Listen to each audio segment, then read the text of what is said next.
नमस्कार मैत्रिणींनो, मी संगीता. तर माझ्या चॅनलवर तुमचं स्वागत आहे. तर आज मी तुम्हाला 32 साईजचं कटोरी ब्लाऊज आणि बॅक साईड डिझाईन असं पैठणी साडीवर छान डिझाईन आज मी तुम्हाला करून दाखवणार आहे. तर अगोदर आपण अस्तर कटिंग करून घेऊ. तर इथे 20 इंचवर मी फोल्डिंग करून घेत आहे, कारण की आपल्याला 8 आणि त्याच्यामध्ये +2 मिळून आपल्याला असं 10 इंचाचं फोल्डिंग करून घ्यायचं आहे. तर लांबी इथे 12 घेतलेली आहे मीने आणि 1 इंच एक्स्ट्रा घेतली आहे, म्हणजे 13. तर इथे मीने चार्ट दिलेला आहे, तुम्ही बघू शकता. तर इथे शोल्डर मी 5 घेतलेला आहे आणि इथून आपल्याला गळ्याला आकार देण्याकरिता 2 इंच घेतलेला आहे. 2पेक्षा जास्त घ्यायचं नाही, कारण की आपली ही छाती कमी आहे. आपली छाती ही 8ची आहे, म्हणजे 32चा चौथा भाग 8. तर इथे बघा, वरती जेवढं आहे तेवढंच आपल्याला खालती घ्यायचं आहे, म्हणजे आपला मेजरमेंट चुकणार नाही. तर या पद्धतीने आपल्याला छान स्केल असेल तर तुमच्या स्केलने स्केलने वगैरे तुम्ही आखू शकता. तर इथे मी 1.25 इंचवर आपल्याला गळा मुंड्याचा आकार द्यायचा आहे आणि इथे छाती मी 8 घेतलेलं आहे आणि 2 इंच एक्स्ट्रा मार्जिनसाठी घेतलेलं आहे, म्हणजे पूर्ण आपली घडी ही 10ची केलेली आहे. तर बघू शकता. तर बघा, इथे 8वर मी अशी मार्जिन करून घेत आहे. तर बघा, इथे मुंडा मी 5.5 घेतलेला आहे आणि इथून अर्धा इंच घेतलेला आहे, म्हणजे मुंड्याला आकार देण्याकरिता. आणि इथून बघा आपल्याला अर्धा इंच खाली घ्यायचं आहे, म्हणजे शोल्डर कधी उतरणार नाही. तुम्ही एकदा नक्की ट्राय करून बघा, ही टिप्स आहे. तर तुम्ही हा अर्धा इंच खाली घेऊन असा आकार द्यायचा आहे. तर बघा, या पद्धती तुम्ही नक्की केलं तुमचं कधी पण शोल्डर उतरणार नाही किंवा गळा किती मोठा असला तरी चालेल. तर बघा, इथे मी 8.5 गळा घेत आहे आणि रुंदी ही 3ची घेत आहे. गळा माझा थोडा डिझाईनचा आहे. पैठणी साडी असल्यामुळे मला साडीतला जो कापड कापला होता तिथे पण आपल्याला तो वर्क लावायचा आहे. तर बघा, या पद्धतीने आपल्याला गळ्याला आकार द्यायचा आहे. तर 1 इंच असं बाहेर घेऊन छान असं त्याला मटका गळा आपण काढून घ्यायचा आहे. मटकाही गळा काढू शकतो आपण आणि इथून आपला असं त्रिकोणी पण गळा काढू शकतो. तर बघा, इथे आपल्याला कमरपट्टीपासून किती मेजरमेंट आहेत हे बघून घ्यायचं आहे. तर इथे 3 आहे, तर मग 1 इंच एक्स्ट्रा वाढवला आहे, कारण की शोल्डरमध्ये पण मार्जिन धरा आणि कमरपट्टीमध्ये पण मार्जिन धरा. त्याच्यामुळे मी 4 इंच खाली सोडलेलं आहे आणि तिथून मी असा आकार देत आहे आणि मी छान आता आपण कटिंग करून घेऊ. तर बघा, या पद्धतीने आपल्याला गळ्याला शेप देऊन छान असं कटिंग करून घ्यायचं आहे.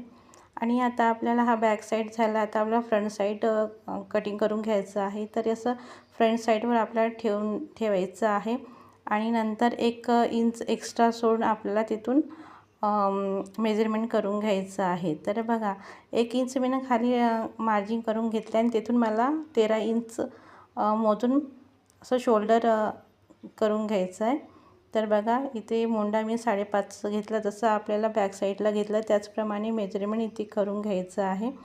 बिलकुल ज्याप्रमाणे आपण जसं बॅक डिझाईनला केलं त्याचप्रकारे आपल्याला फ्रंट डिझाईनचं पण मेजरमेंट करून घ्यायचं आहे. पण इथे आपल्याला शोल्डर 1 इंच घ्यायचं आहे, आपण तिथे 1.25 इंच घेतलं होतं.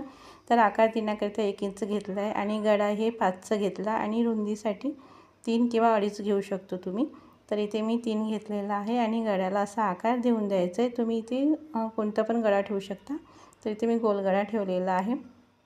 तर बघा, इथे पण छाती 8 घेतलेली आहे आणि 2 इंच एक्स्ट्रा शिलाई मार्जिन करून असं रेषा आखून घेत आहे. तर बघा, या पद्धतीने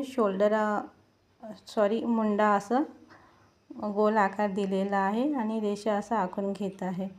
तर बघा, इथे आता आपल्याला योकपट्टी काढून घ्यायची आहे. तर तिकडे आपल्याला 2.5 इंच आणि समोरून 2.5 इंच घेऊन सिधा रेष आखून घ्यायची आहे आणि वरतून 1 इंच घ्यायचं आहे, म्हणजे योकपट्टीच्या आकारासाठी. अगोदर आपल्याला हे स्केलनी किंवा याची सरळ आखून घ्यायचं आहे आणि इथून 1 इंच एक्स्ट्रा वाढवून आपल्याला असा आकार द्यायचा आहे. तर बघा, इथे आपल्याला त्याला काय म्हणतात, कटोरीचा आकार देण्याकरिता आपल्याला असं अर्ध करून घ्यायचं आहे आणि तिथूनच आपल्याला असं योकपट्टीचा आकार द्यायचा आहे.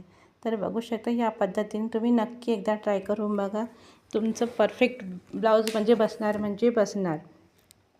आणि इथूनच आपल्याला कटोरी काढून घ्यायची आहे आणि इथे माझी कटोरी 5ची आली आहे. तर तुम्ही मेजरमेंट करून तुमची कितीची येते तर तुम्ही तिथे घेऊ शकता.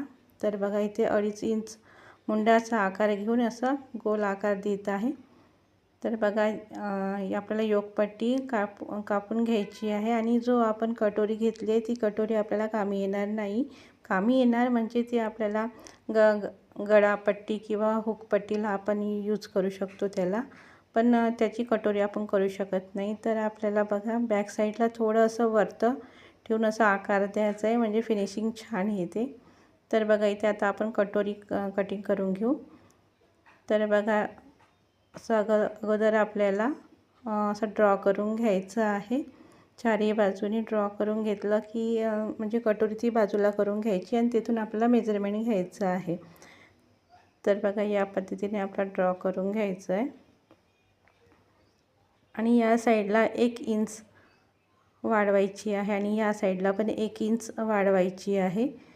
1 इंच यासाठी की जो आपण टक्स देतो ना त्यासाठी आपल्याला 1 इंच वाढवून घ्यायची आणि सिद्धा असं लाईन घेऊन मधाचं सेंटर काढायचं आहे।